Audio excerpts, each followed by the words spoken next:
በስመ አብ ወወልድ ወመንፈስ ቅዱስ አሐዱ አምላክ አሜን።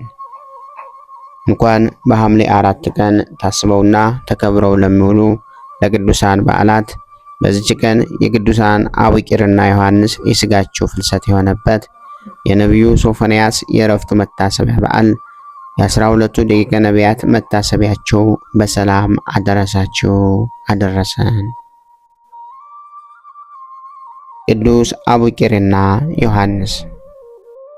ሐምሌ 4 በዚች ቀን የቅዱሳን አቡቂርና ዮሐንስ የሥጋቸው ፍልሰት ሆነ። ይህም እንዲህ ነው።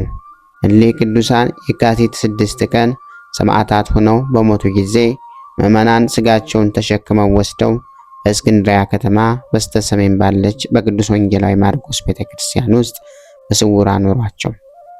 እስከ ሊቀ ጳጳሳት ቄርሎስ ዘመንም በዚያ አኖሩ። የእግዚአብሔር መልአክም ለቅዱስ ቄርሎስ ተገለጸለት። ወደ ወንጌላዊ ቅዱስ ዮሐንስ ማርቆስ ቤተክርስቲያን ሄዶ ቅዱሳን የአቡቂርንና የዮሐንስ ሥጋቸውን አውጥቶ እንዲሸከም አዘዘው። እርሱም ተነስቶ ሄደ። ከእርሱም ጋር ብዙ ሕዝቦች ነበሩ። በደረሱም ጊዜ ጸለዩ። ምድሩንም ሲቆፍሩ ሥጋቸው በውስጡ ያለበት ቦታ ተገለጠላቸው።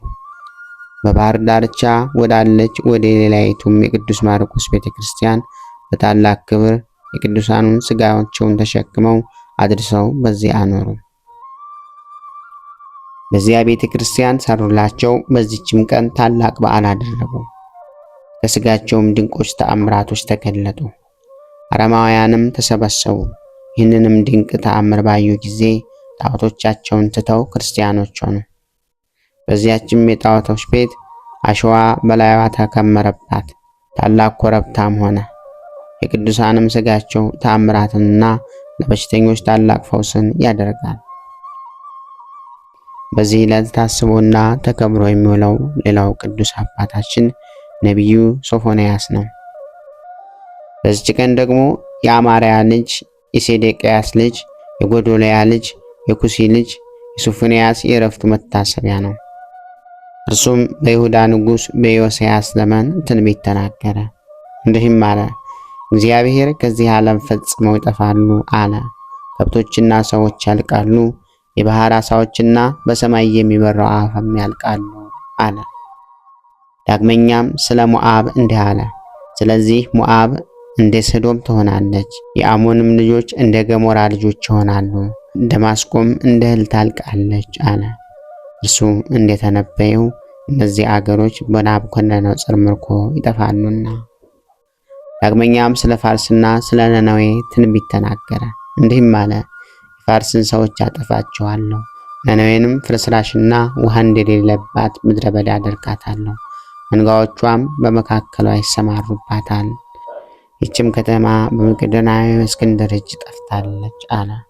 ዳግመኛም ስለ ክርስቶስ መምጣት እንዲተናገረ፣ ያን ጊዜም ሁሉ የእግዚአብሔርን ስም ይጠራ ዘንድ በአንድ ሕግ የሚገዙልኝ ዘንድ የአሕዛብን ሁሉ አንደበት እንዲህ ሕግ መልሳለሁ።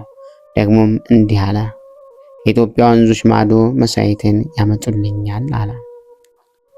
በዚህ ዕለት ታስቦና ተከብሮ የሚውሉ ቅዱሳኖች ደቂቀ ነቢያት ናቸው።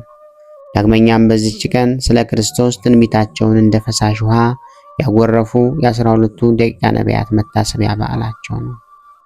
12ቱ ቅዱሳን ደቂቀ ነቢያት የሚባሉት ሆሴዕ፣ አሞጽ፣ ሚክያስ፣ ኢዩኤል፣ አብድዩ፣ ዮናስ፣ ናሆም፣ ዕንባቆም፣ ሶፎንያስ፣ ሐጌ፣ ዘካርያስ እና ሚልክያስ ናቸው።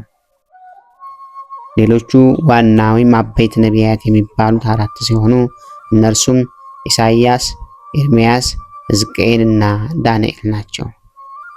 ከሆሴዕ እስከ ሚልክያስ ድረስ ያሉት ነቢያት ደቂቀ ነቢያት የተባሉበት ምክንያት አንድም የነቢያት ልጆች በመሆናቸው ነው።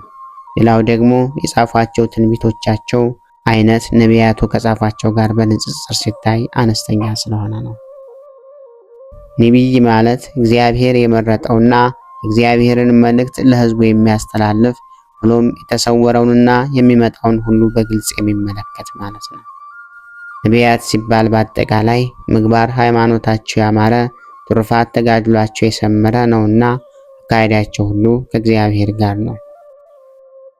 ለእግዚአብሔር ምስጋና ይሁን። እኛንም በቅዱሳኑ አባቶቻችን ጸሎት ይማረን፣ በረከታቸውም ከኛ ጋር ትኖር ለዘላለሙ አሜን።